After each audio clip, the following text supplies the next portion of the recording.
আসসালামু আলাইকুম, hello everyone. আমি আহসান আল রিফাত সাউথ কোরিয়া থেকে বলছি। আজকের ভিডিওতে আমি ব্যাখ্যা করার চেষ্টা করব কেন দক্ষিণ কোরিয়ায় উচ্চশিক্ষার জন্য আসা আপনার জন্য একটা সেরা সিদ্ধান্ত হতে পারে।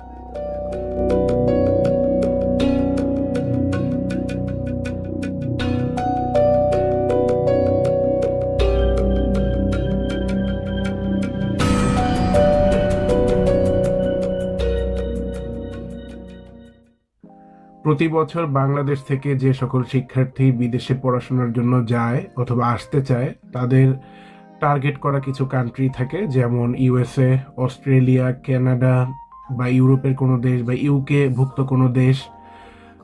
এই দেশগুলো মূলত তাদের টার্গেট থাকে। কিন্তু ইউরোপ বা আমেরিকার তুলনায় কেন সাউথ কোরিয়ায় আসাটা আপনার জন্য অধিক যুক্তিসঙ্গত হবে সেটাই আজকের ভিডিওতে আমি ব্যাখ্যা করার চেষ্টা করব। প্রথম কথা হচ্ছে টিউশন ফি। ইউরোপ কিংবা ইউএস এর তুলনায় সাউথ কোরিয়ার টিউশন ফি অনেক বেশি রিজনেবল, এবং এই কারণেই বাংলাদেশের মধ্যবিত্ত পরিবারের সন্তানেরা দক্ষিণ কোরিয়ায় সবচেয়ে বেশি উচ্চশিক্ষার জন্য আসতে চায় বা আসে। এই কারণে সাউথ কোরিয়াকে বাংলাদেশের মধ্যবিত্তদের জন্য ইউরোপ বলা হয়ে থাকে। আর এখানে আপনি যখন পড়তে আসবেন, বেশিরভাগ ক্ষেত্রে প্রথম সেমিস্টারে আপনি বড় অঙ্কের একটা স্কলারশিপ পাবেন, এবং ক্ষেত্র বিশেষে আপনার আইএলটিএস স্কোরের উপর নির্ভর করে এই স্কলারশিপটা 100% অর্থাৎ ফুল স্কলারশিপও হতে পারে। সাউথ কোরিয়া আসার ক্ষেত্রে বেশিরভাগ ক্ষেত্রেই আপনার যদি আইএলটিএস এর স্কোরটা ভালো থাকে তাহলে আপনি খুব সহজেই বিনামূল্যে প্রথম সেমিস্টারে পড়তে পারবেন। আর প্রতিটা দেশে যাওয়ার জন্য প্রথমে কিছু খরচ করতে হয়, ইনিশিয়াল কস্টিং। সেই হিসাবে অন্যান্য দেশে যাওয়ার জন্য ব্যাংক সলভেন্সি যেমন অনেক বেশি দেখাতে হয় এবং শুরুতে অনেক টাকা খরচ হয়ে যায়, সেই হিসাবে আমি যদি তুলনা করি তাহলে সাউথ কোরিয়া আসতে আপনার খুবই কম খরচ হয়। মাত্র 8 থেকে 10 লক্ষ টাকা খরচ করেই আপনি সাউথ কোরিয়ায় এসে ল্যান্ড করতে পারবেন, যেটা তুলনামূলকভাবে অনেক কম খরচ, এবং আপনার জন্য এটা একটা বিশাল রিলিফ হবে, বিশেষ করে মধ্যবিত্ত পরিবারের জন্য। বাংলাদেশে যেহেতু মধ্যবিত্ত বা নিম্ন মধ্যবিত্ত পরিবারের মানুষের সংখ্যা সবচেয়ে বেশি, তাই তারা বেশিরভাগ ক্ষেত্রেই সাউথ কোরিয়াকে টার্গেট করে। এবং মূলত সাউথ কোরিয়ায় সবাই আসতে চায় তাদের ভাগ্যের একটা পরিবর্তন করার জন্য, সেই সাথে কম খরচে কম টিউশন ফিতে উচ্চশিক্ষা অর্জনের জন্য। আমি যদি এখানে ইনকাম করার কথা বলি, ডেফিনেটলি এটা সত্য যে আপনি সাউথ কোরিয়ায় যদি সঠিক কাজের ক্ষেত্র বা কর্মক্ষেত্র খুঁজে বের করতে পারেন পড়াশোনার পাশাপাশি, তাহলে অনেক ক্ষেত্রেই আপনি ইউরোপের অনেকগুলো দেশের চেয়েও বেশি ইনকাম এখানে করতে পারবেন এবং বেটার ইনকাম করতে পারবেন। টিউশন ফি মূলত যেহেতু বললাম আইএলটিএস এর স্কোরের উপরে স্কলারশিপ নির্ধারিত হয়, সেই ক্ষেত্রে প্রথম সেমিস্টারে আপনি ফ্রিতেও পড়তে পারেন, আর পরবর্তী সেমিস্টারগুলোতে আপনার সেমিস্টার যে সিজিপিএ বা রেজাল্ট এইটার উপর নির্ভর করে আপনার টিউশন ফিটা ওঠানামা করবে। অনেকেই আছে সাউথ কোরিয়ায় এসে, আমি দেখেছি অনেক আন্ডার গ্রাজুয়েশনের স্টুডেন্ট বা অনেক মাস্টার্সের স্টুডেন্ট, তারা সাউথ কোরিয়ায় এসে ভালো রেজাল্ট করছে বিধায় তারা সম্পূর্ণ প্রোগ্রামটাই বিনা পয়সায় পড়াশোনা করে যাচ্ছে, শুধুমাত্র লিভিং কস্টটা এখানে তাদের বহন করতে হচ্ছে, যেটার পরিমাণ অত্যন্ত কম।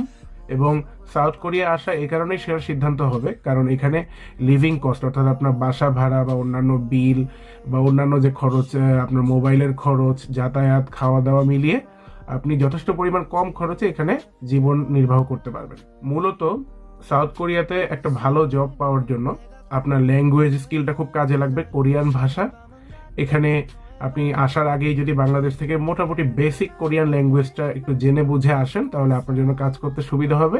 অবশ্য ল্যাঙ্গুয়েজ না জানলেও যে কাজ পাওয়া যায় না এমন না, সেই ক্ষেত্রে হয়তো আপনাকে একটু শ্রম বেশি দিতে হবে বা ওরকম ফিজিক্যাল ওয়ার্কের কিছু কাজ করতে হবে, যেগুলো নর্মালি রেস্টুরেন্টে কাজ করা যায় কিচেন অ্যাসিস্ট্যান্ট হিসাবে। এটাই মোস্ট কমন জব, এখানে জব খুঁজে বের করাও অনেক সহজ বিভিন্ন অ্যাপের মাধ্যমে।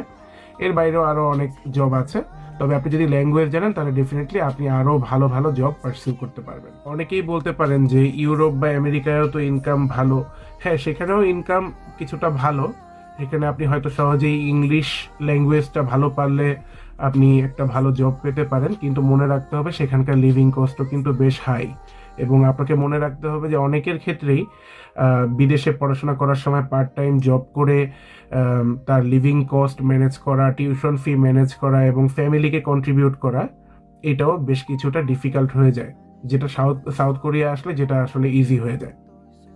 দ্বিতীয় আরেকটা বিষয় হচ্ছে, আপনি এইভাবেই সেভিং করতে থাকলে সাউথ কোরিয়াতে ফ্যামিলি ভিসায় আপনার ওয়াইফকে নিয়ে আসতে পারবেন বা অন্য কোনো ফ্যামিলি মেম্বারকে নিয়ে আসতে পারবেন 6 মাস পর, আপনি যদি ওই পরিমাণ ব্যাংক সলভেন্সি বা ব্যাংক স্টেটমেন্ট দেখাতে পারেন। সেটাও আপনার জন্য একটা ভালো সুযোগ হয়ে যাচ্ছে। তাছাড়া আপনি যদি আপনার ফ্যামিলি মেম্বার বা স্পাউসকে স্টুডেন্ট ভিসায় আনতে পারেন, তাহলে জাস্ট আপনার ইনকামটা ডাবল হয়ে যাওয়ার একটা সম্ভাবনা থাকে যদি দুজনেই কাজ করেন, যেটা সাউথ কোরিয়ার জন্য অত্যন্ত লজিক্যাল। এবং আপনি যদি পরিশ্রম করেন এবং আপনি যদি একটা ইন্টিগ্রিটি নিয়ে ল্যাঙ্গুয়েজটা শিখেন এবং জব সার্চ করতে থাকেন, ডেফিনেটলি আপনার দুজন মিলে বা আরও বেশি মানুষ আসলে সবাই মিলে অনেক শাইন করতে পারবেন।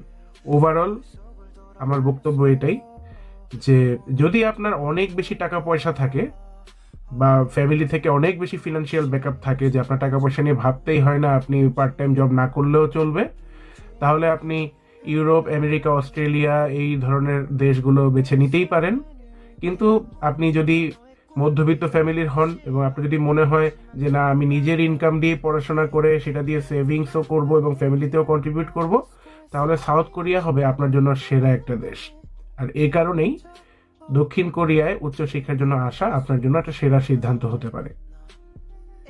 যারা আমার চ্যানেলে নতুন তারা সাবস্ক্রাইব করবেন, তাহলে হয়তো আপনাদের কাছ থেকে আরও বেশি ইন্টারাকশন পাবো, আরও প্রশ্ন পাবো এবং প্রশ্নোত্তর ভিত্তিক বিভিন্ন গাইডলাইন দেওয়ার চেষ্টা করব। আমি সবসময় চেয়েছি সবাইকে সাথে নিয়ে আগাতে, তাই আমি মনে করছি সাউথ কোরিয়া আপনার ভবিষ্যতের জন্য বা আপনার হায়ার স্টাডিজের জন্য একটা সেরা ডেস্টিনেশন হতে পারে এবং দক্ষিণ কোরিয়া উচ্চশিক্ষায় আসা আপনার জন্য একটা সেরা সিদ্ধান্ত হতে পারে। ভিডিওটি ধৈর্য সহকারে দেখার জন্য সবাইকে ধন্যবাদ। দেখা হবে পরবর্তী ভিডিওতে। সে পর্যন্ত সবাই ভালো থাকবেন, সুস্থ থাকবেন। আসসালামু আলাইকুম।